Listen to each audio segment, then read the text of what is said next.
At no point in your rambling, incoherent response were you even close to anything that could be considered a rational thought. I'm doing everything I can. Now stop calling me Shirley. The center has to be at least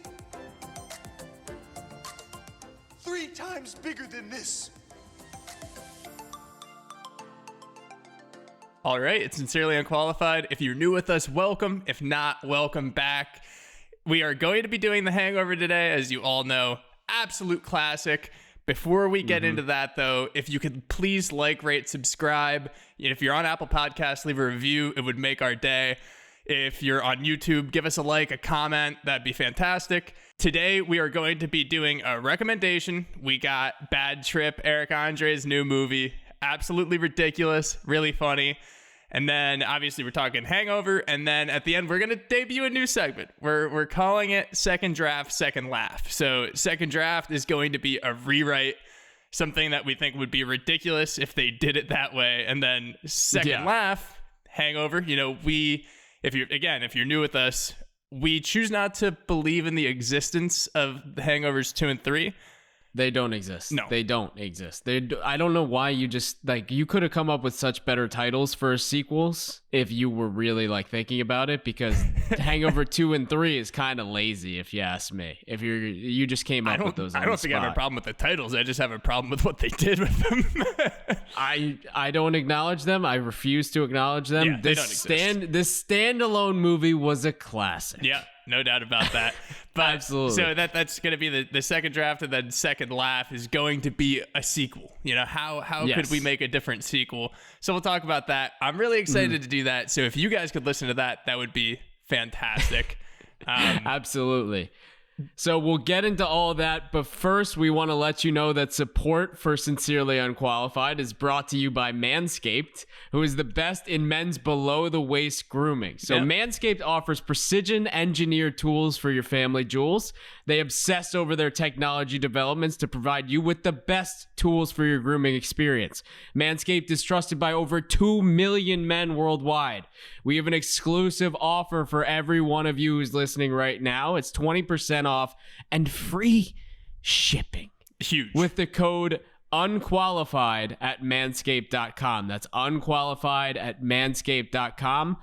Look, if you're going to do it for anything, the free shipping is beautiful. Free shipping is huge because we've all become accustomed to using a certain e-commerce website that you pay a pretty large annual fee for, that you forget. You're like, well, I'll just go to a certain website because it has free shipping.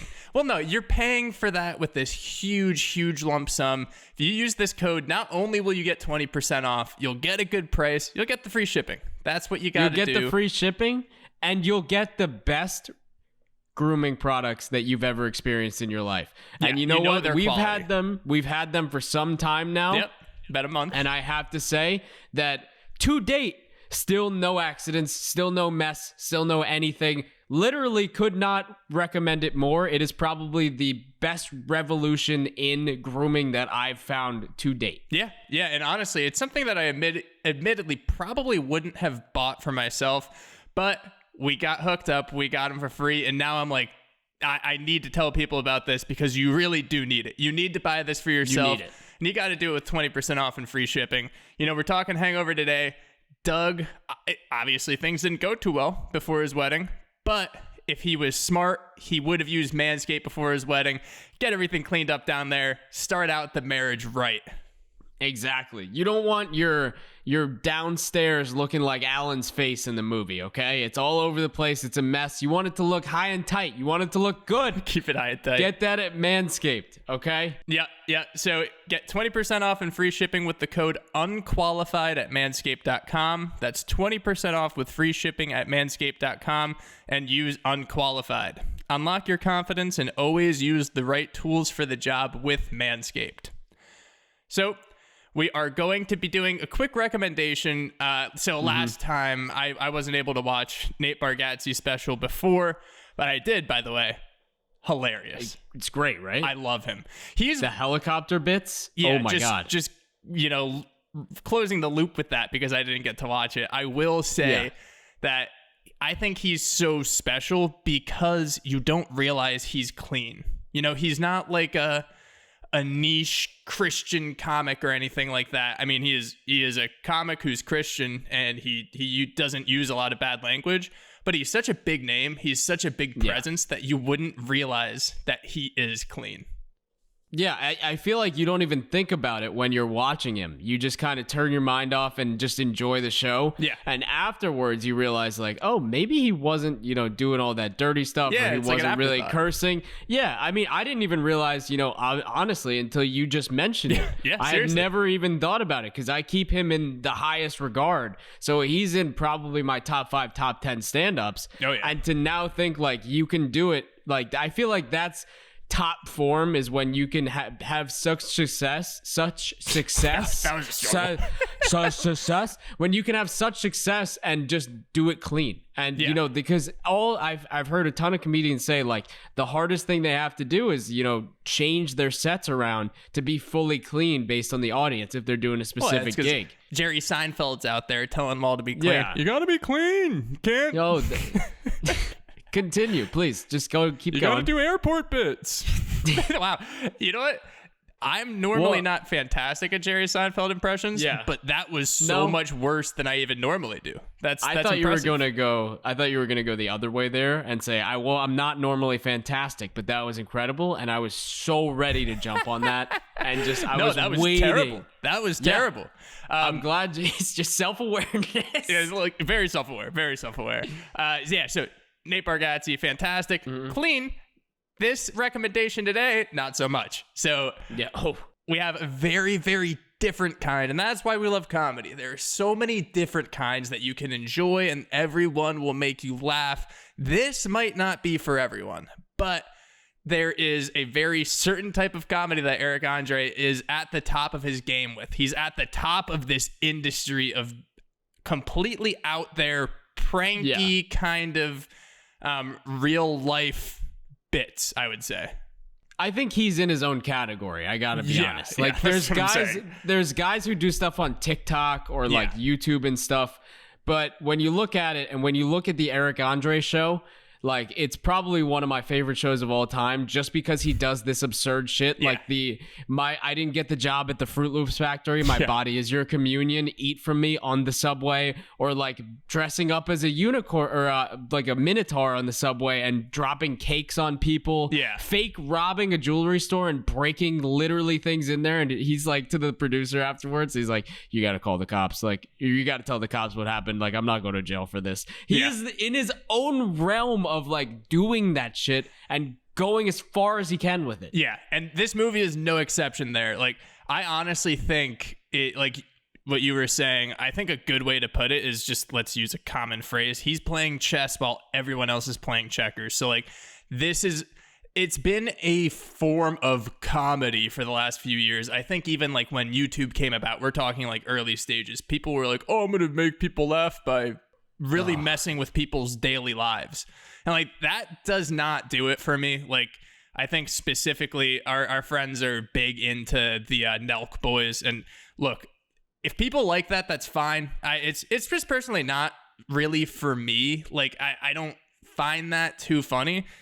I'm not taking anything away from their social presence, their way to captivate people. I mean, some of their stuff is incredible, and I gotta be honest, like, they were on the front lines of it too. So they're like, 100%. blew up kind of when they were doing all that. They're revolutionary in their own right. Yeah. I think it's more the copycats that get to me. Not so much the copycats, but it's like people who go out and do like things that anybody would just be angered by. Like, Eric Andre puts so much thought into these bits. He's got like a team with him. There's so much planning. There's so much thought. The Nelk boys do the same thing. Like, even if you agree with it or not, they plan these things out. They're either elaborate or they're funny or they go the extra mile. And then there's some people who are just like standing in front of your shopping cart in Walmart and staring at you. It's like, well, that's anybody would get angry at that. Yeah. Like, and you were mentioning like that, the copycats, the TikTok kids, that those are people, I just think it's lazy. I don't really need to pay any mind to them. They're obviously just intruding on people's days, and some people find that funny. I kind of don't.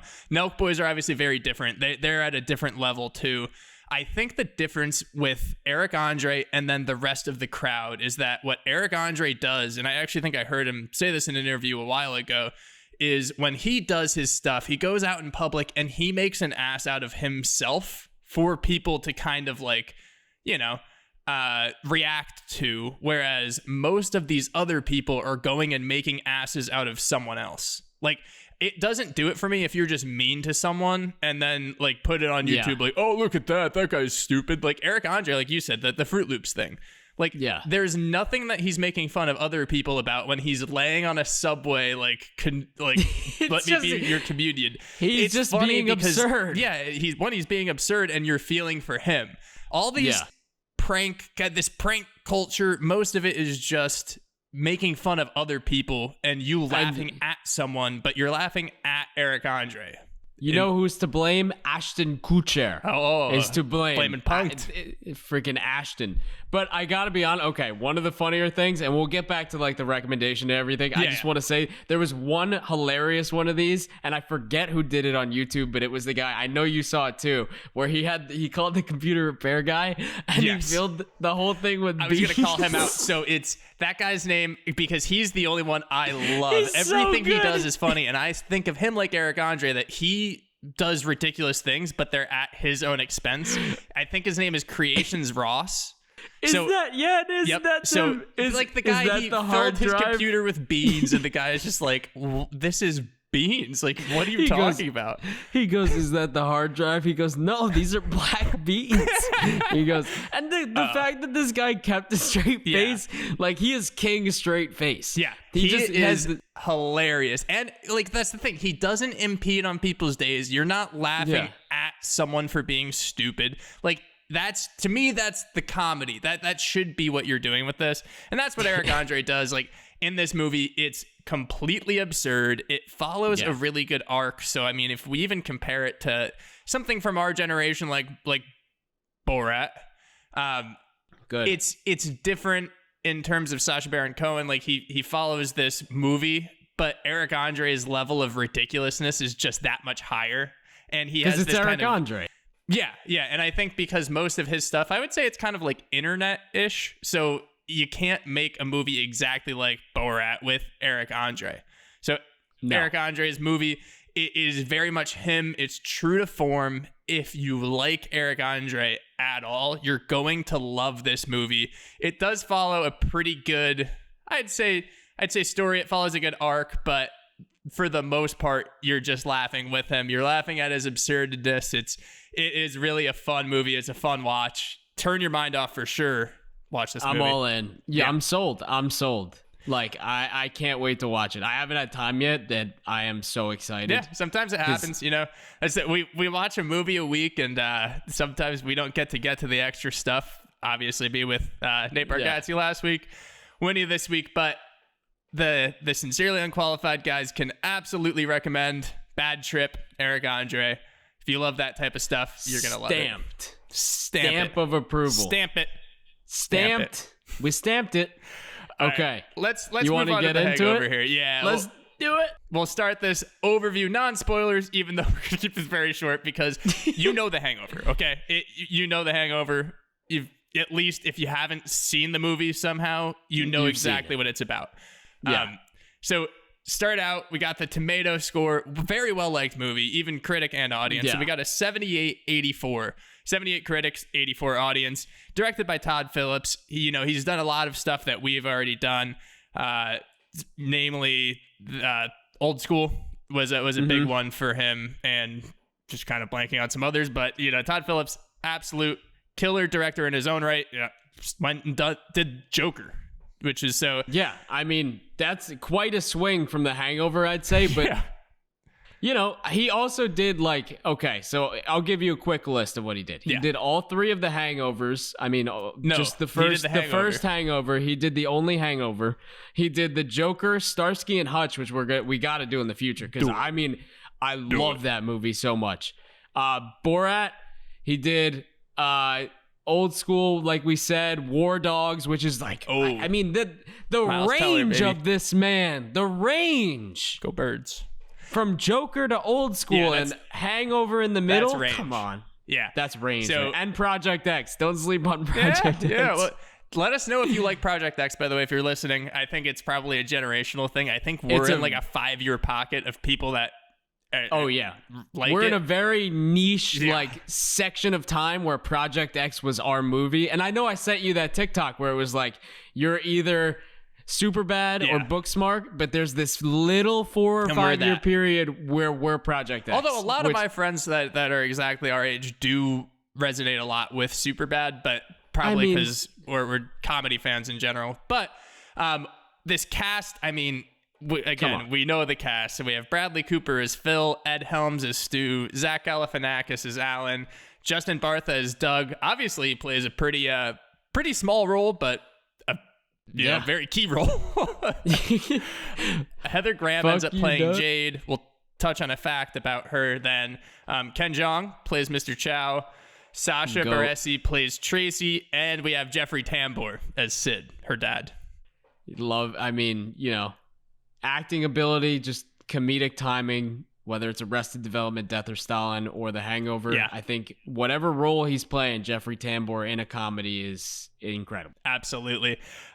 So I think in terms of just this general overview section, I think the key question we need to ask here is, does it hold up? Because this is a movie, absolutely, and it was an instant classic. Like, this was a big deal right when it came out. So for years now, for 12 years, this has been in the forefront of comedies in people's minds. And I think that you said, yes, it does hold up. Yes. Yeah? I think so. Absolutely. I mean, look, you can watch it as many times as you want. Okay. I think that it holds up so well that it doesn't matter how many times you've seen it. And it's got that staying power. That's why it is the movie that it is. That's why it's so successful. I threw it on, and I'll admit, I hadn't seen it in a few years, but every time is just as funny, if not, you catch something maybe you missed. Yes. Or I just think it's so good, and there's so many little nuanced jokes that maybe you missed the first time. That mainly it just coming stands, from Zach Galifianakis. Exactly. It stands the test of time. I mean, even there's some things that we can talk about when we go through, but like you said with Zach Galifianakis, there's so many things that I missed. Yeah. And he's so great. I mean, whether you're watching it for the first time now or you're watching it for the 20th time, it's just as good in my eyes. Yeah, and I think that this one came dangerously close to Step Brothers territory for us in terms of quotes and just being in the general zeitgeist. It almost suffered from over quoting and over content creation about it. We got close. I will admit that. I do think that this movie is a really good one if you watched it multiple times around the time when it came out. So we're talking years ago. If you kind of oversaturated yourself with it and then took a few years break from it. So I'm obviously just speaking from experience. I used to watch it a ton, took a few years off and then rewatched it, and that's when you get the most out of listening to Zach Galifianakis' ridiculous delivery, listening to all this going on. You have so many kind of cameos, you have so many small parts with just these major players in the industry, and that's when you go back and you're just like, wow, now I remember why this movie was quoted as much as it was and everyone loved it as much as they did. Mike Tyson was in it. Yeah. Let's just throw that out there. Mike Tyson was in the movie and wasn't just like a cameo. No, he had like a decent role. Yeah, that's how you know it's actually, you know what? That could either mean that it was going to bomb or that it was going to be something special. Like, it's not going to be average if you have a cameo like that, or not even cameo, like a role with Mike Tyson. I just love the balls to go for it like that and just be like, look, we're going to get this insane cast. We're going to get fucking Mike Tyson and we're going to roll the dice on this insane concept and see how it goes. That's what Todd Phillips does.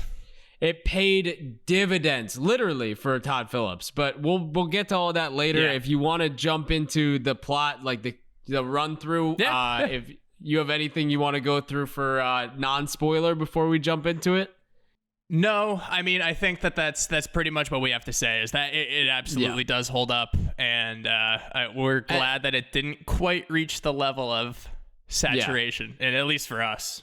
I will say, like, look, it's been out for 12 years now. I think a non-spoiler section, we love doing it, but at this point, if you haven't seen The Hangover, it's spoilers are warranted. Yeah, spoilers are warranted. Absolutely. Yeah. So first act in this one is basically, we're considering it the setup. We got the character intros, and then up until when they black out. So Yeah. I think one of my favorite things, even before the character intros of the three people we already touched on, was Jeffrey Tambor. Just Oh, yeah. his booming voice. You're like, oh, this is going to be a good movie because he was right there. Oh, yeah. And you could tell from the start, like, that there was going to be some hard-hitting players in this movie, maybe that you didn't even know were in it, right when we get his intro, and we kind of see that immediately. So we get the two character intros almost immediately of Alan and Jeffrey Tambor, and they're both... I mean, Jeffrey Tambor is a little more nuanced, but you get these jokes from him that just hit and hit. And then you have, Zach Galifianakis coming in and just being his weird self that we know and love at this point. Zach Galifianakis is, it's worth noting that he is the only weird character, and then everyone else in this movie just plays straight. So this movie is entirely based around him, which is why it was so important to get his character intro to be like, all right, this guy is out there, he's insane, and then have Jeffrey Tambor as his dad just dropping these little lines in. So you get these, you kind of understand the relationship right away between Doug having, Alan as his future brother-in-law, and Jeffrey Tambor is like, this guy's a little crazy. Yeah. Even Jeffrey Tambor just saying, like, he shows him that nice ass Mercedes, like his prized possession, and he's like, drive this to Vegas, but do not let Alan drive because there's something wrong with that kid. Yeah. And we learned, like, okay, there is. I also want to say I do love how this movie just opens up with Bradley Cooper on the phone. Yep. They're just completely blown out. Like, their faces are destroyed. They're in the middle of the desert. They're on the phone. Like, first time watching this, you're like, whoa, what are we doing right here? Into it. Yeah. Yeah. They're like, Tracy's like, we're getting married in 5 hours. What do you mean? He goes, I don't know if that's going to happen. And then it goes. So they do that little cut from the end to the beginning. And I think that starts us off so well. They do it really well in this movie because I think that can be seen as super, super overdone and maybe even a little corny. But then we get Bradley Cooper's actual character introduction. He's in class. He's like, what are those teachers? So good. I don't give a shit, whatever. Really cool guy. And then obviously we have Ed Helms to Stu. Cool guy. We have Stu. Then obviously we're led to believe he's very whipped. He's in this relationship that's just ridiculous, and they're going to pick him up. We're getting over to Vegas. Oh, yeah. So basically, Bradley Cooper is the scummiest of scumbag teachers. Yeah. Like, he walks out the door, he collected funds for a school trip from these kids, and then just uses it as his Vegas fund. Thing to do. Just horrible. And walks right outside. One kid walks up and goes, "Mister," and he's like, "You don't exist. It's the weekend. Get away from me." And he's like, "Get me away from these nerds." Yeah. Just I literally was like, what other bad things could you do with supposed field trip money? And I was thinking probably drugs and alcohol, but it's a bachelor party for money to use drugs and alcohol. So and gambling. So literally the big three sins. things. Yeah, exactly. Like the three worst things that you could probably do with that money were exactly what he did. Yeah. Also strippers too. Just drugs, alcohol, strippers, They're called gambling. dancers, you piece and they of were shit. like exotic dancers. There you go. Sorry. There you go. Sorry, got the correct term. But on the flip side of that, we see this crazy guy. We don't meet his family. Then we see Ed Helms, who's just like, he doesn't even tell his girlfriend Melissa, I think. He doesn't even tell her he's going to Vegas. He's like, yeah, we're going to Napa for a nice, quaint weekend, Just has to lie to her face because she's so... And we learn, like, she cheated on him a year ago with... And I love how they mix it up every time. It's like, oh, yeah, it was a deckhand on a cruise ship. Yeah, she's an absolute piece of shit. No doubt the about worst. that. Yeah, absolute worst. Bad person. Cheated on him, then just super controlling.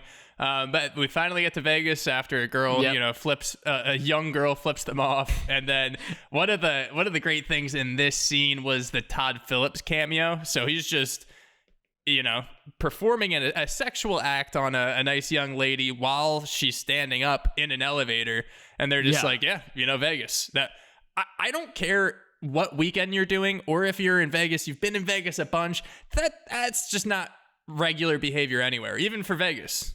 No, I don't think that's normal human behavior. And I think that there's an evaluation needed of anybody's psyche who thinks that a public place, and a public place specifically that's designed to move quickly from one to another and quickly open up on every single floor of a public place. So maybe just don't do it there. Yeah, I love that they tossed it in there because it's like, look, here's the deranged people that we're finding in Vegas already.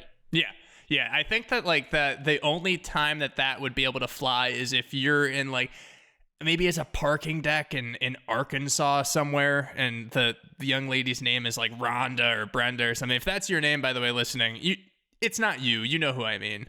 Maybe the guy's name is Greg. Yeah. That's the only way that would fly. Not in a populated area. No, definitely not. Just stay away from the public if you're doing these things. Is my main. It's meant for private. There's no doubt about that. Exactly. There's eyes in the sky everywhere. But I do love this scene because we go up to the roof and we get the wolf pack speech. Yeah, which classic.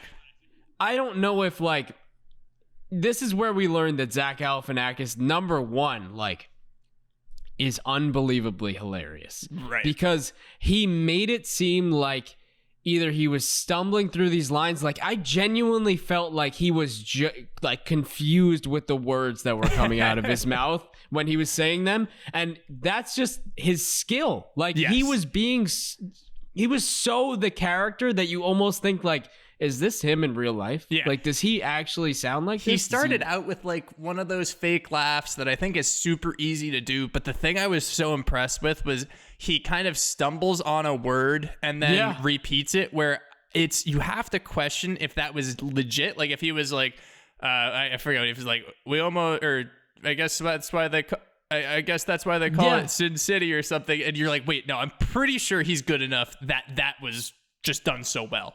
That's what I meant. Like that was insane to me. The fact that it sounded so real. Yeah. So real. And like I was so impressed by that and just dying laughing at the same time, because that's one of the staples of the movie is like the Wolfpack speech. It's one of the top, I think, most quoted, if not one of the most quoted parts of this movie. Yes. Yeah. We'll touch on some other ones that I think might beat it, but there's no doubt it is something, and it shows his chops. Yeah, you're right. That's when we see Zach Galifianakis' chops. The chops showed that. I feel like we forget though, because it's quoted so much, how good it is. Like how good in that scene. You're kind of like, you have this idea of that speech, and you think of it. I mean, for me, I was thinking of it as that fluid, like we're a wolf pack, we were one, now we're two. Yeah. But when you rewatch, you're like, oh my god, I could not agree more. I think that's exactly the Step Brothers effect that we had. Is we looked at it one way, and then we rewatched, and we were like, "That's right. That's why it's this Mandela effect in movies." Yeah, Mandela effect. Right? Yeah, I think so. Anyway, let's just forget I did that. Mandela. Like they forgot. Let's move on to the second act. That's what I'm saying. Let's black that out, like they blacked out, and move on to the second act. Whoa. Hey, welcome to the NPR happy hour. Second act, they black out hard. Obviously, probably had a pretty good night, but they wake up. I mean, there's like a chicken walking around. This place is just destroyed. I think there are some naked ladies. Standard. It's an absurd. Yeah, just I mean the level of destruction in that room. Yeah, was there was a bowling alley. Like an impromptu bowling alley made out of champagne bottles. And I don't know how many times they played on that, but the bottles were, like intact. So either they played a shit ton of rounds, or they just set it up initially and didn't play. I think that you probably set that up and then you just lose the interest. Like after you set it up, you're like, oh, all right, let's go to bed. If you're that is a lot of out, effort. Yeah. Yeah. That's a lot of effort to do that. Just too much effort. Then we see like they're all absurdly hungover. Kind of don't even realize like the mess they've made at that point. They're all just waking up, and they're when just you're like, in that damn crazy night, like who knows what happened. I mean, I agree. When you're in that kind of haze and you're just like, I mean, whoa. a unicorn could fly by and you'd be like, all right, yeah. Damn, and that's what happened with Alan when he walked in the bathroom. The tiger's just chilling there, and he's like, quiet tiger. It takes him like 40 seconds to just be like, holy shit, a tiger's in here. Yeah. That's what I think is funny, is that I feel like a lot of people have had not even close to that experience, but we've all waken up after a rough night out and kind of been hazy, so you could imagine yourself in that situation. And it's the classic dummy brain. It's dummy brain. We gotta throw that term in there. It's just classic dummy brain, no doubt. But from here, it's basically like, where's Doug? We see everybody else in the apartment, not in the apartment, in the hotel room. But Villa, where is Doug? Villa, just this insane suite. Try calling him. And they have his phone, so they're like, oh shit, okay, let's go to breakfast, let's figure this out.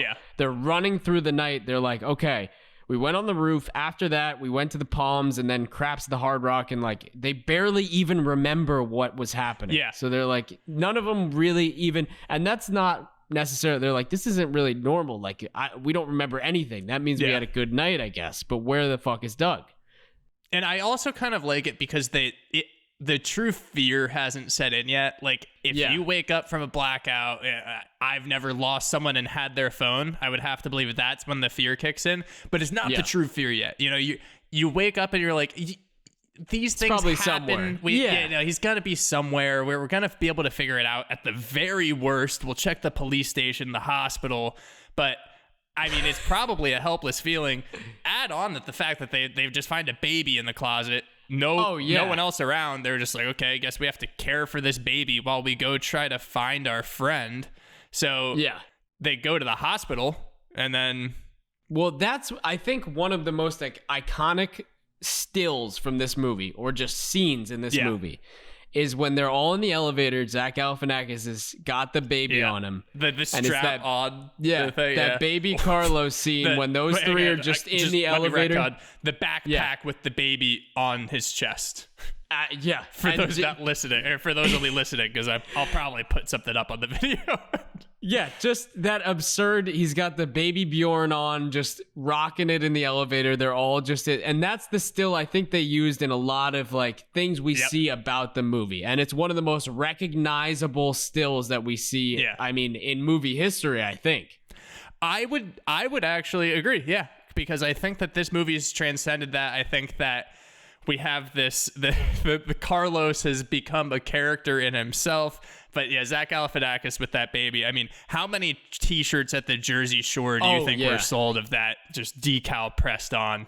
That's what I was gonna say. Like, you've made it to another level with a movie when there's T-shirts where all you need is that decal of the baby, and everyone's like, I know exactly what that's from, what scene, and where. Yeah, it's you know how many kids were wearing the Cookie Monster hat and the Osiris shoes when they had that shirt on? I mean, that's how you know that kid was going places. Full on Point Pleasant jersey, just rocking it hardcore, going down to the boardwalk, just living life, the boardwalk, just having a good time. So they get to the hospital, and then that's where we see Matt Walsh, our guy. Matt Walsh. I mean, the fact that he's been in everything. Literally, he's been in everything in the smallest roles, but I know, just brings the heat every single time. I mean, that's his, I guess, improv backing, that he can just be this one small part, but have so much impact on the movie. I know, but he murders all of these roles, whether it's in Role Models or whether it's in, I mean, literally, even in Old School. I mean, every role that he's been in, you know him from them. Right. Like, if you mention a movie, you're going to know who he played in that movie, even if you don't necessarily know his name. Yeah. He's got one of the most recognizable faces in comedy movies that is not given the credit that he deserves. I think maybe in like the general public, I would say for sure. But I think in terms of the comedy world, I think that everyone knows. But yeah, I know what you're saying. In terms of the general public, maybe they don't even know his name. But I mean, Matt Walsh is an absolute legend. Just a legend. Oh, yeah. So he's the doctor that kind of treated them last night, and basically is like, they're like, hey, can you answer a few questions? Did we come here with another guy? And he's like, yeah. And he's basically like, look, boys, I got to go. I have a surgery. And Bradley Cooper slips him 100. Yeah. And he's like, all right, fine. I'll tell you whatever. Just classic Vegas, classic A Vegas doctor who probably his entire second income matches his doctor's income. He just does that just for casino. people. Yeah. Casino chips and like and $100 bills just getting tipped for medical records. Yeah. But he tells him like there's a large amount of Rufalin in your system because Bradley Cooper was taken into the hospital the night before because he had that hospital band on. Yeah. He had some injuries, non-life threatening or anything, but they're basically like, look, yeah, you guys wouldn't shut up about coming from this wedding chapel. Like, you just came from a wedding. Like, and they're like, no, that's tomorrow. He goes, no, you got married. Ed Helms got married. So they're like, wait, what the hell? Yeah, what are you talking about? That explains the baby and everything. So they got to go find it. They find out, number one, they're roofied. Number two, Ed Helms is now married. Yeah. So they got to go figure that out. And this is one of the classic Vegas staples that I like that they included is Yeah, you needed it. that little chapel that is Well, shotgun just- wedding. Yeah, exactly. And it's got such a classic name. I mean, it's one of the things in Vegas that I feel like has been there forever. That is like either a tourist attraction, one of the things you just do those quick little weddings. It's hilarious. Yeah. So I love that they tossed that in there. And I love that they tossed in someone who has been in like most Todd Phillips movies. Todd Phillips, he was a staple of his movies. Brian Callen, Brian, around a year ago got in some heat, but he seems to be okay. He's doing podcasts again and everything, so I feel very comfortable talking about him. He is someone I've loved in his movies, in his stand-up, and his podcasting. Very funny guy. He basically plays the same character in every Todd Phillips movie. Like, so in Old School, he was the guy who's like, the Godfather, like this guy. And then so in this movie, he's like an Israeli kind of guy, I would say. I don't even know what accent he's doing because he says go get the baklava at one point. And you're like, okay. Yeah. So I was watching an interview with him because I guess what happened is to get into Old School, he was just doing a stand-up bit or something. And Todd Phillips saw him and he was like, oh, I want you in this movie. And then he found a part for him in this movie too. And he said, even Brian said, he's like, I don't know where he's from. Maybe like he's Israeli or something. But yeah, the baklava, so we're thinking Greece or Turkey or something. It's always changing, just like always up in the air where he's from, just super ambiguous, like Tommy Wiseau. Like he could be from anywhere. Yeah. You never know. Yeah. Like, shout out next week to disaster artist Tommy Wiseau. Yes. But we'll continue along. They basically like figure out everything. So they find out that Ed Helms got married to an escort the last night. Yeah. Who's really cool. Her name is Jade. She's the mother of the kid. Yeah. They have to go find her because they haven't met her yet. So he's like, oh yeah, like I have her address from the wedding records. They go outside. First of all, one thing we haven't mentioned is that they're driving around a stolen cop car. Oh, right. So right. the valet at the Caesar's Palace, they expect the Mercedes to come up. Right. And instead, a cop car shows up and they're like, here you go. The valet's like, here you go, officers. Meanwhile, they're just like fully just torn apart, like their shirt, their faces are broken up. They look like they could have been undercover cops that got in like a shooting or shoot off with some rival gang, and then they were just drinking a lot the night before and got roofied. Yeah, they look like they were on Survivor for 3 months and then just came back to reality. Immunity. They had immunity. Exactly. But then they figure that out, and then they get to the police station, try to figure out what's going on, see if they find Doug.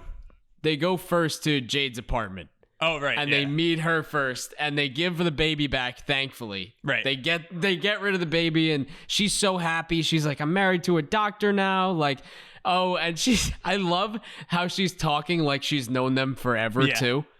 Like, she's throwing in, like, oh, where's Doug? Oh, we lost him. That's so Doug of him. I love that. She plays this part so well. Shout out Heather Graham.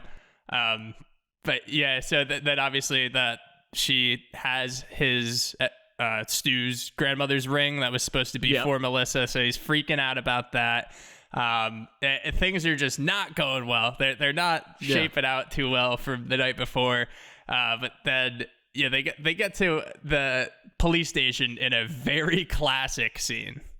Yeah. Oh, yeah. When they get to the police station, like, the cops find them. And this is after, like, they've been through a ton. So outside of the wedding chapel, some random guy start beating in the cop car, just trying to come after him. Like, they're like, what the fuck is this now? So it seems like there's people chasing them. They just gave the child back. Ed Helms doesn't have his tooth in. They have this stolen cop car still that has baseball bat, like, dents in it. Like, the windshield's all broken. Cops finally find them. They go to the police station. They get arrested. They're inside. So it's Rob Riggle is one of the cops that got the car stolen from them. Another and basically, legend. They go into the interrogation and they're just super heated. And Rob Riggle's like, you think you guys can just come into Vegas? Rob Riggle and his partner, who also is incredible. Yeah, Cleo King. She is incredible. They work off each other so well, just like you assholes think you could come into Vegas every weekend, do your dumb shit, like, oh, party, stupid shit, steal. Not up in here. Not up in here. But, I mean, somehow they end up making a deal because it's like, you don't want to be the cops who got their cop car Bradley stolen. Cooper uses his, like, charm. He's sleazy enough to know how to get away with it, good looking enough to get it done. And then we get the, big man tasing him.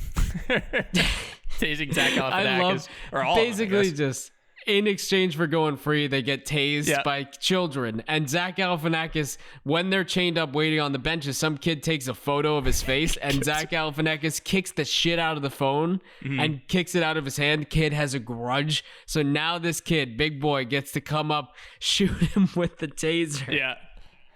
Shoot him with the taser, and then he stands up. He stays up. Like Bradley Cooper gets tased by a girl. He goes down. Right. Zach Galifianakis gets tased by this kid, and just to shoot it back in his face, maintains eye contact and just keeps standing up. But Rob Riggle just hits him in the neck with the stun gun. Yeah. He goes, some of these big boys, they need a little bit extra. But they do that. They get the Mercedes back, and then we get our introduction to Leslie Chow, because he jumps out of the car naked and starts beating him with a crowbar. As happens. Yeah. Just Vegas stuff, right? Yeah. Ken Jeong is incredible. Yeah. In whatever he does. That's the first time you watch this, one of the most unexpected and hilarious things. Just somebody in the trunk popping out, and it's a naked Ken Jeong. Yeah. Like, oh, okay. Yep. Cool. Guess we're here now. Like, the movie couldn't have gotten more absurd. Right. And then so it's like, oh, yeah, of course this is happening. Then we get Alan admitting that he was the one that roofied them and thought it was after ecstasy. They get the shit kicked out of them by Chow. He's just like, it was me, guys. I thought it was ecstasy. Everyone meets their bottom of the weekend, and he's just like, I might as well admit it now. Then they go back, and Mike Tyson's there, and that's when we get the very classic, and this is one that's a little overdone for me, the Phil Collins in the air tonight thing with him punching him. Hilarious the first time, maybe not as funny the 100th time to me, honestly. I don't know. I loved it. Okay, that's fair. I loved it. That's one of those Step Brothers things for me. I know it's hilarious, and I know it's innovative and awesome and everything. It's just, I've heard it 100 times. I don't need to hear it 101 times. I know, but Mike Tyson coming in and singing Phil Collins and being like, this is my favorite part. This is my favorite part, yeah. Boom, boom, boom, boom, boom. Knocks out Zach Galifianakis. Come on, that was so good. And they're like, you got... It was very good. I'll say that. It was very good. I mean, let alone you having seen it a million times, like, same here. Right. But we cannot take away from that scene. No. And no taking away from it. How great it is. Yeah. Especially when you're watching, and up to this point, it's like, okay, we've gotten more and more, like, progressively more insane. And nobody knows, like, when you first watch, Mike Tyson's going to be in this movie. Progressively more insane, more insane. They walk into their villa, and Mike Tyson is sitting at the piano singing Phil Collins. Yeah. It's like, where the fuck are we going to go next here? Like, what else are we doing? So, where they go next is they need to get that tiger back to Tyson's house. So they get Alan to go in there, roofie the tiger. They're trying to get it there. Tiger wakes up in the meantime, but they end up getting it back to Mike Tyson's house, and Tyson's honestly really cool. He's showing them the footage. One of my favorite parts is that Bradley Cooper's like, he's like, oh, I'm gonna F this tiger, and then he's like, what a majestic animal. Right before that, he's like, what a majestic and regal animal. Yeah. And then right when that happens, like, look at this guy just starts humping the tiger. Yeah. That was so good. And Alan, meanwhile, is like, Zach Galifianakis is like, I should probably be outside, right? As he's peeing in the pool, like directly they kick into. him out. Yeah, they're like, yeah, just don't touch anything. Like, go sit outside. They get the tiger back. Like, they get mauled in the car and have to push it a mile because the tiger just wakes up and they just have to push it a mile to his house. Yeah. They figure out, like, okay, we had Doug with us through the security footage. Like, he was there with us at 3:20 in the morning. We got back to the room at like 5. That's what we know. We checked into the like valet at like 5:20. So there's a 2-hour period where we don't really know what happened. Got to figure out where Doug is now. Yeah. And that, I mean, that takes us into where we see, I believe, Chow again, where they're just calling when they're driving back. Yep, you get and they're like, T-boned. all right, we'll just go find him. We'll go back. We know we had him. Nothing else could go wrong. Slammed from the side by Chow's Escalade. And basically says, like, give me my purse with $82,000 or give me cash tomorrow or I'm going to kill your friend Doug. Because Doug is in the back of the Escalade with shit over his head, like hands tied behind the back. They're like, oh my God, we need this money. They see he's alive. They need the money, so we get our callback. Yeah. Alan in the beginning was talking about counting cards, so we get our Rain Man thing going on. It goes well for him. He's counting cards. He gets away with it. Wins like 82,400 in one night, and then they're geared up. They're hype. They actually win it. Things are going so well. We get the Three Best Friends song from Alan. Yep. Another classic. And then they get to this drop-off point where they're supposed to meet Chow and them. And then they say, flash your lights so you know it's on. They flash the lights. And then I still say that. I still say that to this day. And when it has no relevance whatsoever, I'll just think about, like, flash your lights so they know it's on. And it's like, so what's on? So they like, we're here. They know it's on. It's like, just flash your lights. Just flash it. So you know they know it's on. Yeah. So it works. Yeah, it ended up working out for them. They bring out Doug, take off the cover. What do we know? It's Mike Epps. This is absolutely not Doug. So they just definitely call him not their Doug. Black Doug. They're freaking out. Chow is like, whatever, I got my money. And then they're talking to this Mike Epps. I'm going to call him Mike Epps. I'm not comfortable calling him Black Doug. I think that's a good call, Kev. I think that's a That's safe what they call choice. him in the movie that came out in 2009. 2021, we're saying Mike Epps. Otherwise, we would do character names. We're trying to do better at that. You want to fuck on me? Yeah. So they're talking to him, and then he says, they're just talking about roofies. He was like, I don't know why they call them roofies. Like, you're much more likely to end up on the floor. They should call them floories. And then that's when things connect, and they're like, wait, we were on the roof. Maybe we did that to him back in the day. Let's check it out. Guess what? Doug's on the roof, burnt to shit. I feel bad for him. Oh, God. Just had the worst day and a half of his life. Yeah. Like, just tried to throw the mattress off to get somebody's attention. Yeah, could you imagine how awful that would be? You're just sitting there getting roasted by the sun, assuming you're going to die, knowing you're missing your wedding. Like, yeah. Oh. No phone, you're just looking out, like trying to find some shade altogether on that roof. Like, and your mattress is gone. Like, you threw your mattress off, so you're just sitting on stone the whole time. Yeah, I mean, you have to try to signal it somehow, but you should have just put the you should have, like, propped the mattress at a diagonal on the wall. What are you going to do? Well, I mean, then how would we have known? Anybody's on the roof, you know? Some guys just can't handle Vegas. Some guys can't handle Vegas, yeah, no. I know. That's what, obviously... He's not too happy with him, which I wouldn't be either. I wouldn't be? Are you serious? Not too happy. I'm pretty happy that didn't happen at my bachelor party. This This We were bachelor party thinking didn't about it. exactly happen like mine. we were thinking about it. We were actually gonna leave you. You're just gonna roofie me. on a mountain. Yeah, Yeah, just leave and you then- on a nice 14er. Yeah, Call put me it on a day. 14er and just see what happens. Say get your ass back down with all those grizzly bears and those moose out Yeah, there. Just yeah. leave you up at the heights. I could ride a moose down. That'd be fantastic. Yeah, That'd be fine. we I were think. we were in Colorado for those wondering. I think they like that when you approach them and try to ride them. I think they prefer that. Maybe I'll try it out then. I'll Yeah. head back there. Try it out. Hey, try it out. There we go. So we're going back. The vibes are high, even though Doug's in shambles. We figure it out. We have a a suit company do a. That was awesome. That I was will say that sweet. was so cool. That was so cool. That was That like was my so favorite sick. part of the movie because the vibes are Yeah. high. We're rolling down. We're figuring something out, and then they throw the suits. So they're getting there in the nick of time, and we have the dad band revival from so from good. old school.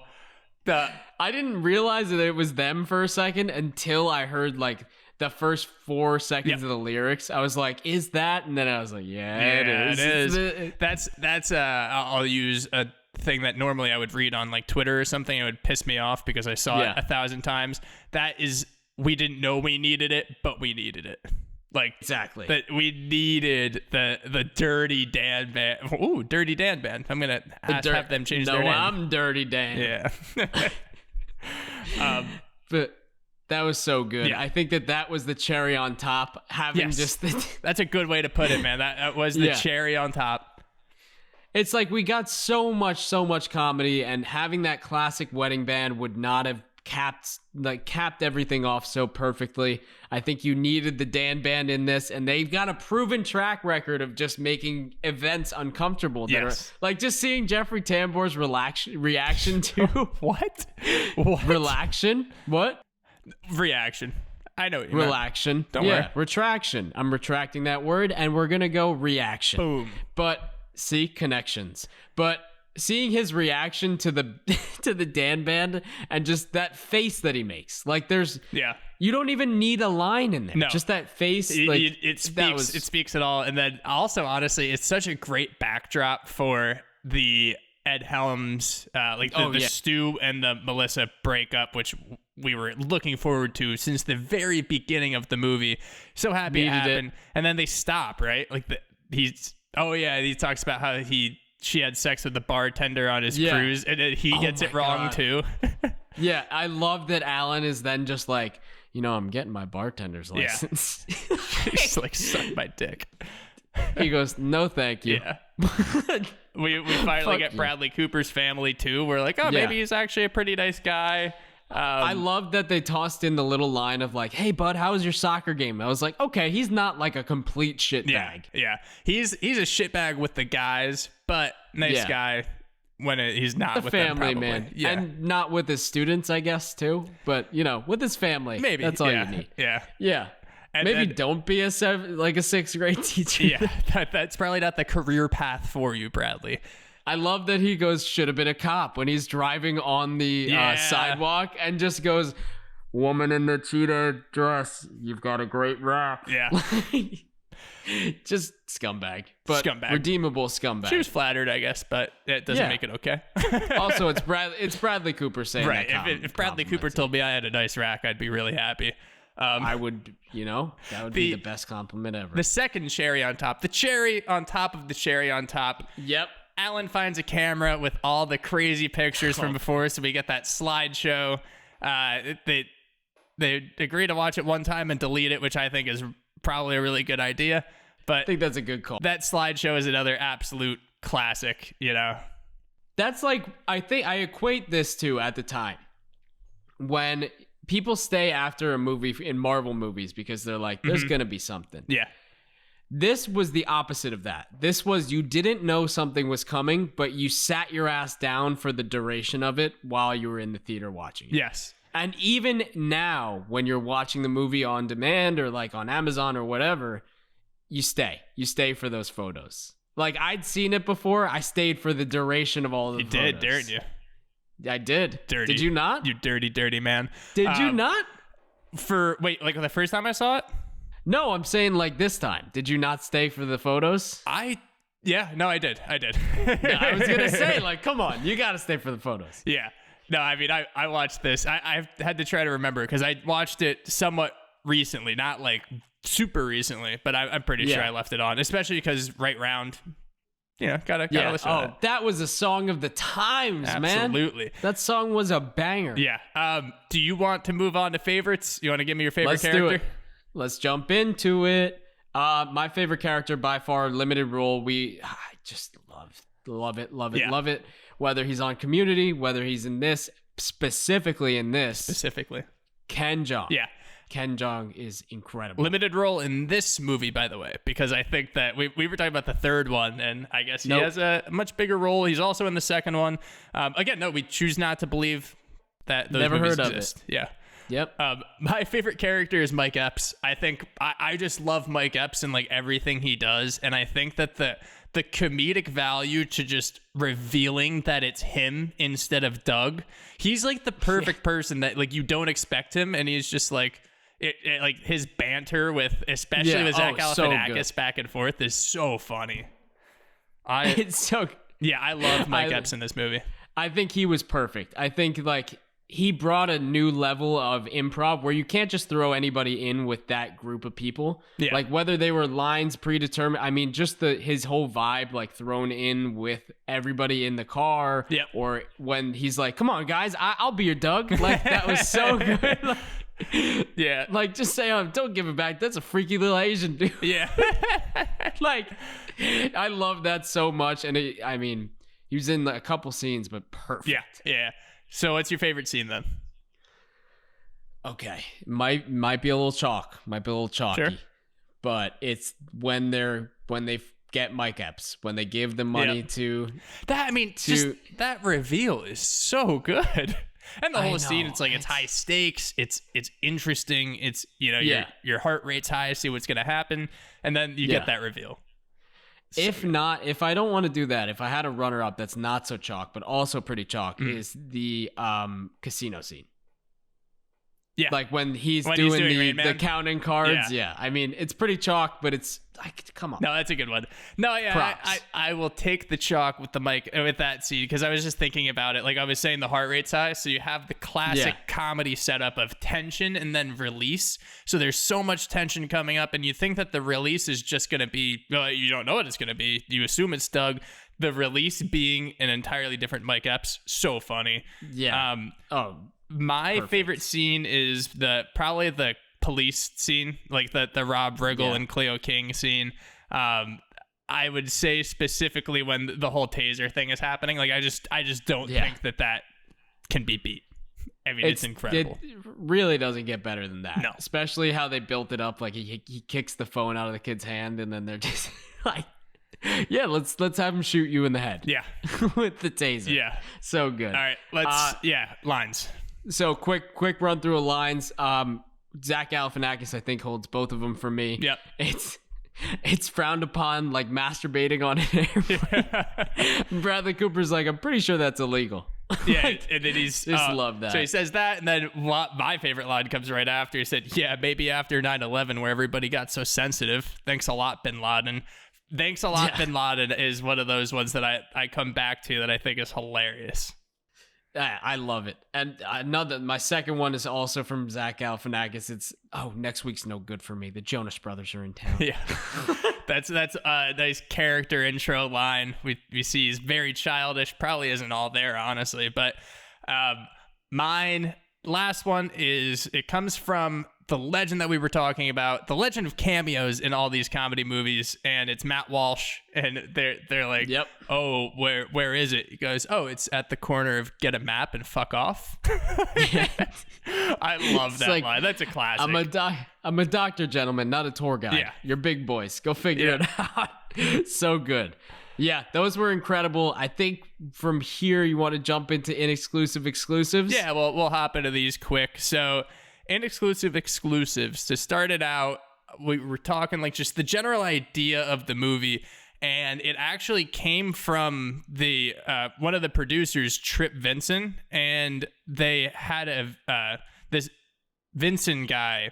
He actually went missing from one of his own Vegas bachelor parties, and he blacked out to waking up in a strip club being threatened with a really large bill that he was supposed to pay. So nothing quite like this. Like, he wasn't on the roof. He wasn't, that not anything like this, but one of those crazy Vegas bachelor party stories that you hear about. The myth, the legend of what happens in Vegas stays in Vegas. There's a reason that saying is so true. Yeah. And maybe this is an exaggerated version, but there are some stories for sure. Yeah.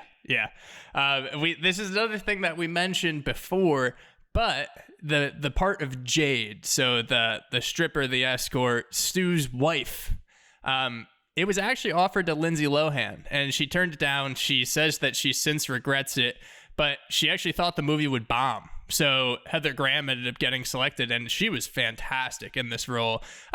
Lindsay Lohan's a fantastic actress. I'm sure she would have done well, but honestly, I'm kind of happy that it was Heather Graham in the end. Yeah, I think that it holds up better that way. And then I don't know what Lindsay Lohan would have done with it. I'm assuming she would have done well, but this was such an iconic performance that I can't imagine somebody else doing it. Right. I totally agree. I know, but some other things that like regard to casting and everything. So for Alan, who we got the iconic performance of Zach Galifianakis, Jack Black turned down the role of Alan, and Jonah Hill, Jake Gyllenhaal, and Thomas Hayden Church were all considered for the role, but it was substantially rewritten. Yeah. During development because of these casting decisions and because of ultimately Zach Galifianakis accepting the role. Because as you can imagine, like, if Jake Gyllenhaal accepted the role, would have been so different than if Zach Galifianakis had gotten it. And I think, like, number one, you can't have Jake Gyllenhaal and Bradley Cooper in the same movie and expect one to be the goofball. Yeah. Like, just gonna throw that out there. Right. Yeah.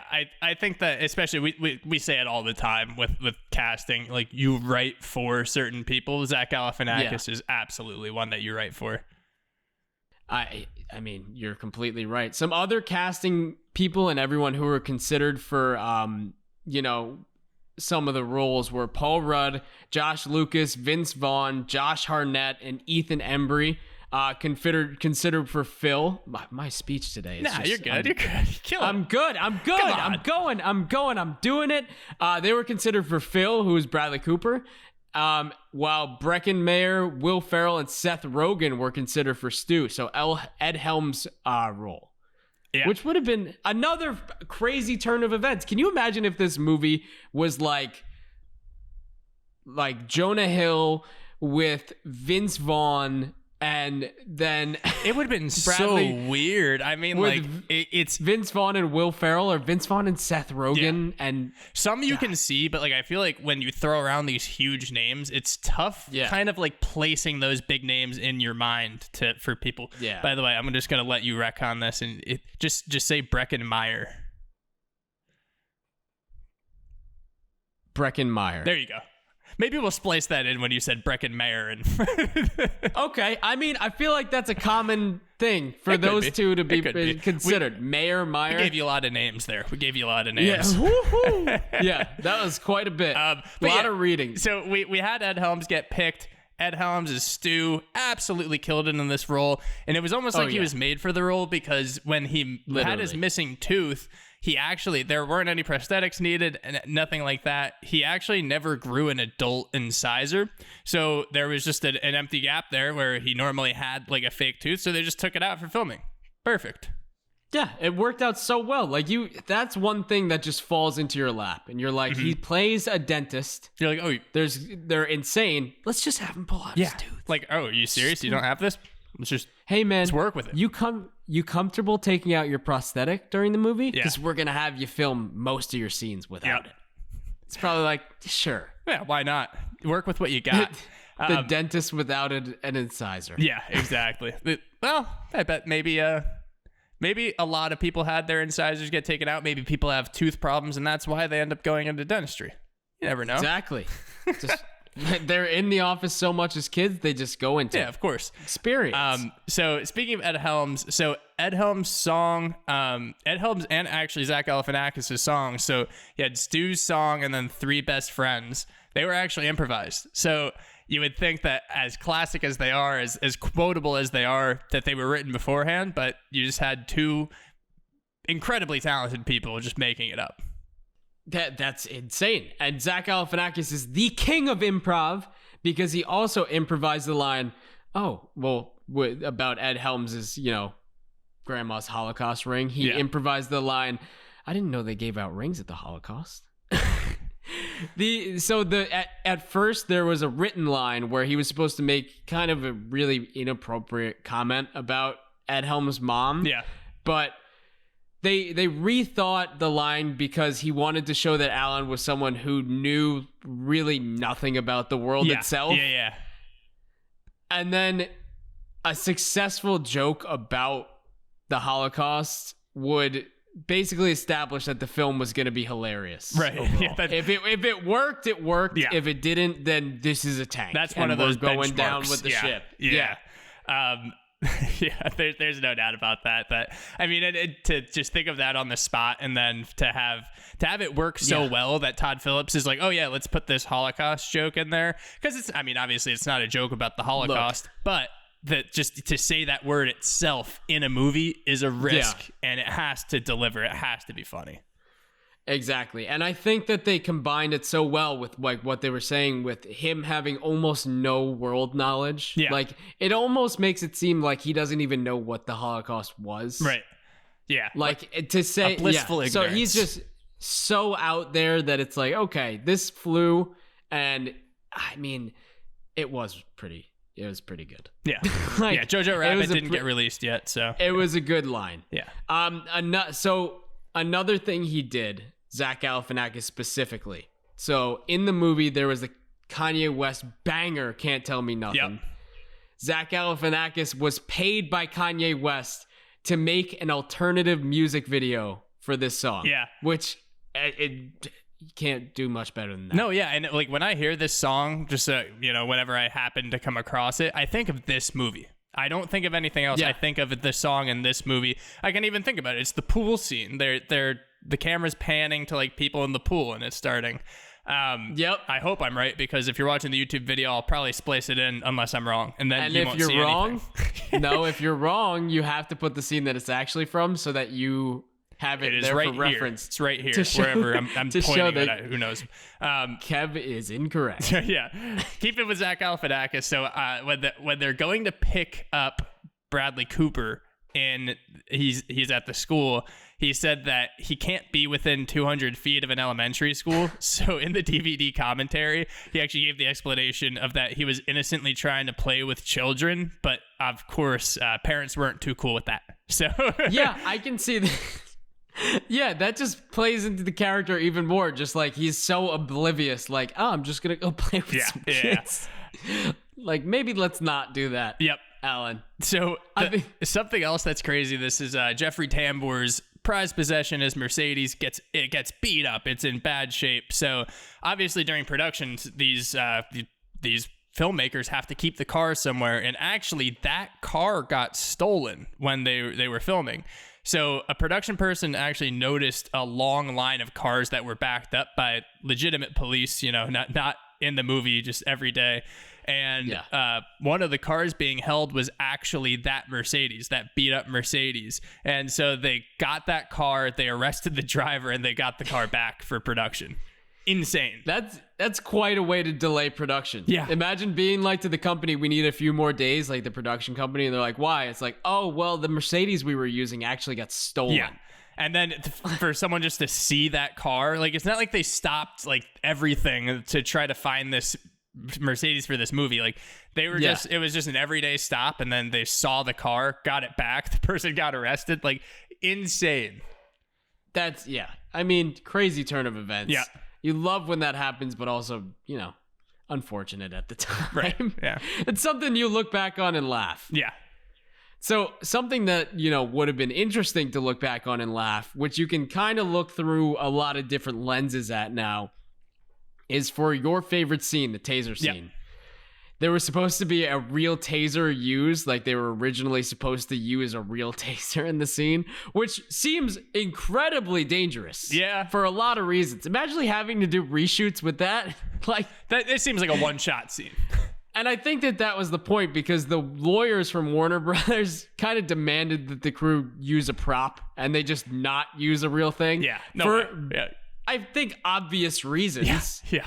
I think that's pretty warranted, that like maybe let's not use a taser on Bradley Cooper every 5 minutes. Yeah. I think that would probably be in everyone's best interest. Yeah. Just for long-term health reasons. Yeah. Yeah. Alone. Another thing, a cool thing that it does, with the child, they had to obviously use a real kid in some scenes. Some scenes were very evidently dummies because it had to be. Yeah. I mean, when he hits his head on the door, hopefully that was not the real kid. I'm going to go on a limb here and say that was the dummy. I'll make the safe assumption it was not a child. So 3 sets of twins and a dummy were used to portray the baby, which is a lot of children. That's a lot of children. Yeah, but you need those extra babies. Everyone knows that. You're around sets, you need those extra babies around. One's crying, But throw it away. Get a new one in there. Why I not? didn't think about that as the reason. I think that is actually the reason. I do too. That makes way too much sense. you just thought they just had a backlog of babies, and they're like, oh, I want this one in this shot. I just didn't think about it that way. That makes way too much sense. It's just like, all right, he's crying. Get him out of here. Get the sleeping one in. This is the sincerely unqualified difference, folks. We spit out takes and facts. Doesn't matter how much research goes into it. It's like a new. It's like replacing a battery. All right, this one's no good. This I gotta one's recharge done. this one. Do we still get paid for today? Yeah, if the other twin cooperates. Start hitting it. It's like a computer monitor, like a really old one that goes out. Sometimes you have to hit it a few times to get it back on. This baby's supposed to be crying.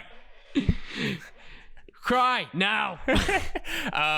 So Todd Phillips, just gonna move on to this next fact. Other than hitting babies, Yeah. Todd Phillips, tell us about what he did. Todd Phillips knows a thing or two about hitting babies. So Todd Phillips was obviously Not hitting babies. no, yeah, he was obviously not hitting babies, but so he got offered a pretty decent salary to make this movie. Obviously, big box office movie, but he actually turned it down. And he turned it down because he was able to get a portion of the ownership of the movie. So after it was released, if it did really well, he could make a lot more money. And that's what ended up happening. He said it was his George Lucas plan with the original Star Wars. That's what he did too, to just make a lot of money. It fucking paid off. Yeah. No doubt about that. I'd say so. Just on the one movie alone, and the one and only, it paid off for sure. Yeah. God, it still makes a buttload today. Oh, I'm sure. Yeah. It's gonna. Imagine if he got a portion of every shirt with that baby too, that they illegally make at every t-shirt place ever. Like, that, can you for imagine whatever that? reason, he gets the whatever t-shirt is posted next to it at the Jersey Shore. So the weed leaf that says 420 at the bottom, he gets a cut of that too. That female body inspector. weed leaf. That'd be like the other guys getting the cut of female body inspector. Like, at first glance, you think, oh, it's just an FBI mug. But yeah, just imagine. But so we'll go into a little thing about our guy, Ken Jeong. Yeah, Ken Jeong. The legend, the man, the myth, the legend, the fully nude man himself. So in an interview, he was talking to Dan Patrick and basically talking about how it came to be that he was fully nude when jumping out of the trunk. Yeah. And why, in God's name, he jumped out of the trunk fully exposed. And he basically said that it was his idea because Old School was one of his favorite films. Yeah. And the Will Ferrell scene where he's streaking, he thought about it all the time. And this scene just screamed Mr. Chow needing to jump out of the car naked. Oh, of course. Yeah. So Logically. he ran it by his wife for approval, of course, because it's like, hey, honey, I'm going to show my dong in the movie. And I don't know if that's a good idea. He took a but page out of Bobby Lee's playbook. Yeah, exactly. He got the approval from his wife and then brought it to Todd Phillips, who was like, basically, you don't have to ask me twice. Let's fucking ride. Let's do it. And they basically almost immediately after the conversation had Ken Jeong sign a nudity waiver so that all of the filming could begin. The funny part is that they had to get somebody on set, either Ed Helms, Zach Galifianakis, or Bradley Cooper, to agree to him jumping out onto them. Ed Helms and Zach Galifianakis were like, fuck no way we're doing this. And Bradley Cooper said, like, let's ride, I'll do it. Oh, so they did 40 takes with his junk on Bradley Cooper's shoulder. Which is absurd. It's so funny because you would assume that Zach Galifianakis would be the one. Like I feel like he's the most true comedian out of them, and like especially in an absurdist way. But yeah, it's so funny. Bradley Cooper is the actor though, Yeah. so he'll dive right in. He's like, you want me to do? Yeah, he's the one that's willing to just make the movie his own. Absolute actor. But yeah, you mentioned his wife. So his wife, Tran Jung, actually, unfortunately, and we're going to end it on hopefully a heartwarming note. So she actually had breast cancer and was going through chemo while they were filming this. So as good of a guy, he's letting junk on his shoulder all the time.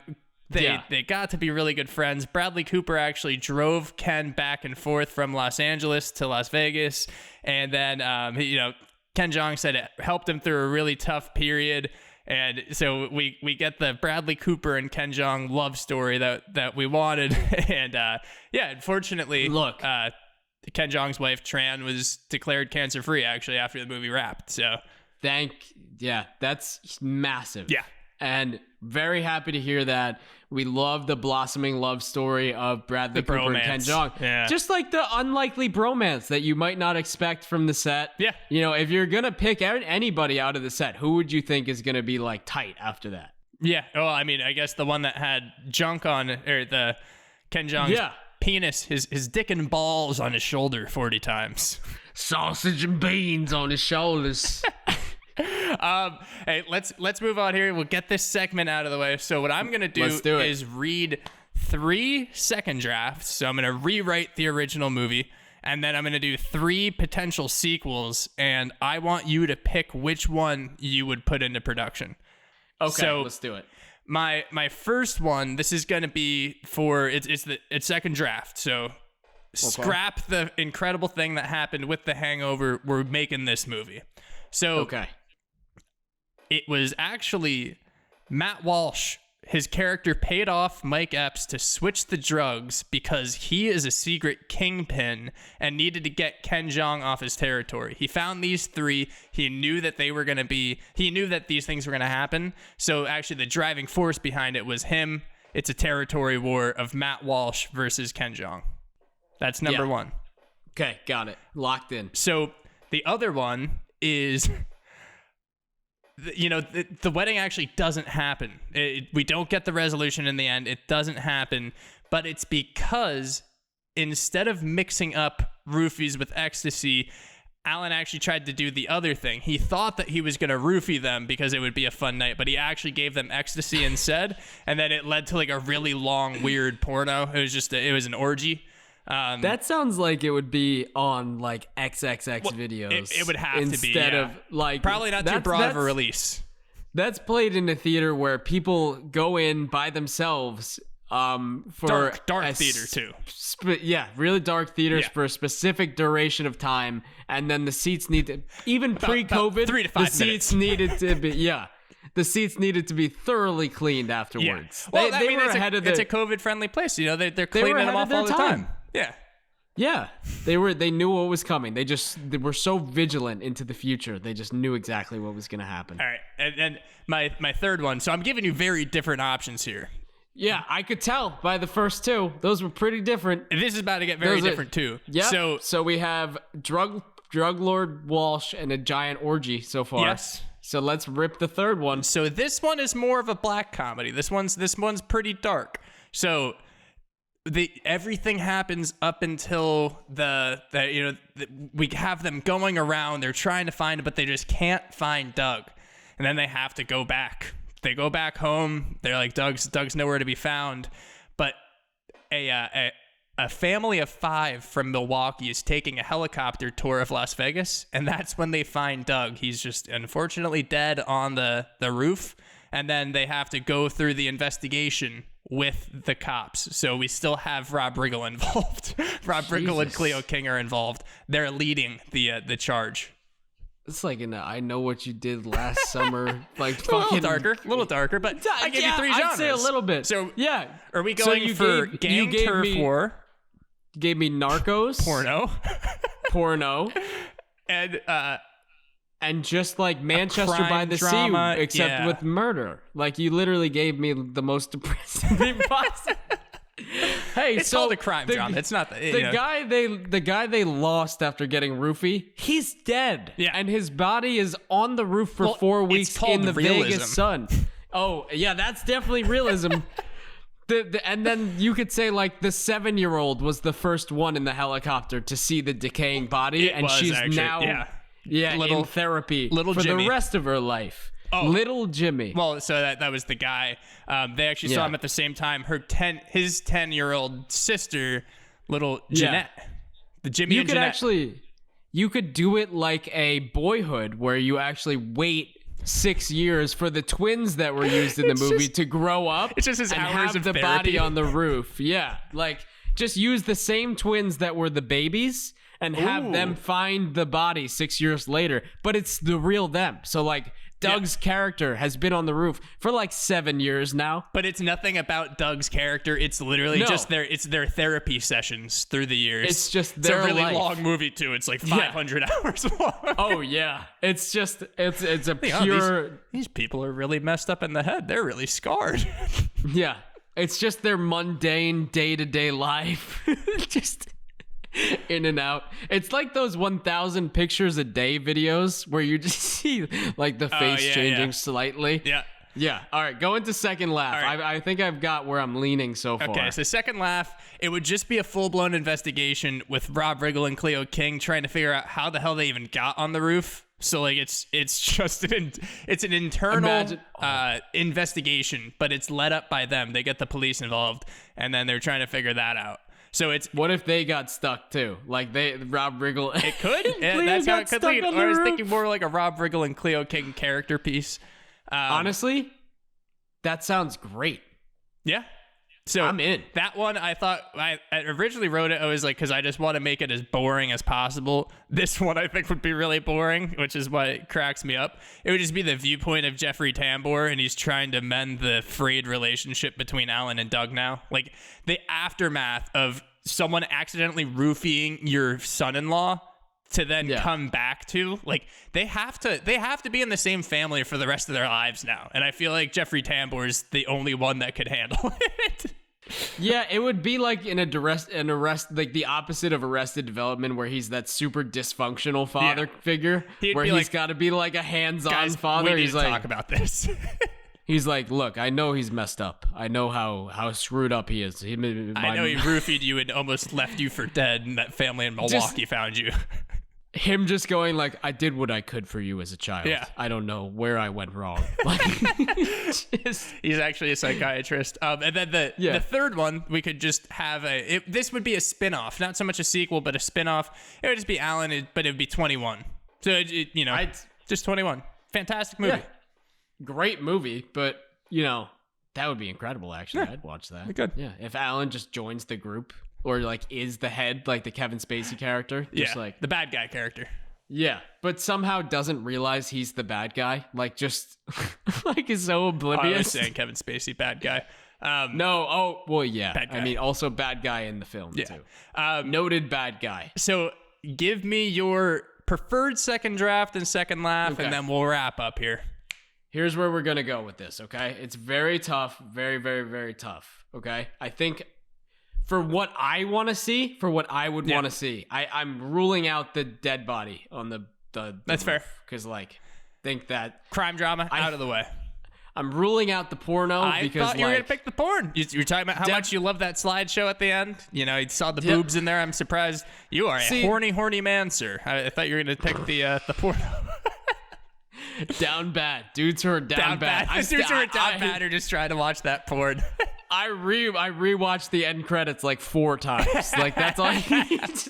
I actually didn't get around to rewatching the movie. I just watched the credits 17 times. I remembered each plot point from the picture montage at the end. I didn't actually rewatch. I actually thought the whole movie was about just the night. I thought it was just the night. I'm gonna go with Narcos Matt Walsh version. There we go.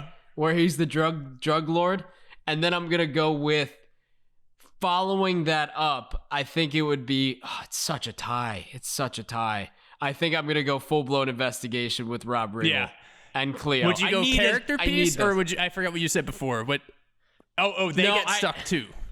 Well, no, I need a standalone movie with them. Yeah, I need something with just those two. Yeah, because I was like, we're there. Yeah, you know what? The reason that we choose not to believe these sequels exist is because they do the same thing. So why don't we spin it off with one of these absolutely incredible characters? So second draft, we're going Matt Walsh, turf war of his drug cartel, and then second laugh, we're going Rob Riggle, Cleo King, the character pieces. We're getting that movie going. We will be reviewing, breaking down everything about The Disaster Artist next week. Can't wait. So obviously The Disaster Artist is based on a cult classic called The Room. We got a James Franco movie, that whole crew. If you want to watch The Room, you want to watch The Disaster Artist, I might actually do that this week. I might watch both. Yeah. I've actually never seen The Room. That's a good call. Oh, God, you're in for a treat. Yeah. I'm going to listen to the audiobook too, because I just got sent the audiobook of The Room. Oh, cool. Or like the making of The making Room. Of it, yeah. So is it based on the book about that, or I guess it's probably the same thing? I think it's Tommy Wiseau literally reading it. So I God. Okay. Yeah, no, I can't wait. I'm from New Orleans. I grew up in the New Orleans since I was 14. So we're going to promise you that impression does not make it into next week's episode, so you tune in. Honestly, that was a good impression. It was good. That was a good impression. It was good. I actually will give you that. Really wasn't. That was the one good impression we've done on this podcast. What's the deal I've got with that under my belt. food? What? You sit down at restaurants. I don't want a trial menu. I don't want the specials. They're auditioning for the menu. I think I'm gonna get. We just spliced in Jerry Seinfeld audio. That wasn't me saying it. Yeah. All right. So Elaine, we got The Disaster Artist next week. Until then, I'm Kevin. I'm Winnie. We'll see you at the next episode. You can't just quit, George. That was an old-timey guy. That was not Jerry Seinfeld. That was What a Wonderful Life. A Wonderful Life. Yeah, A Wonderful Life. I'm sorry, Miss Fredrickson. Mary, the kids. This is going to be the longest one we have at the end. All right, see you, everyone. All right, bye.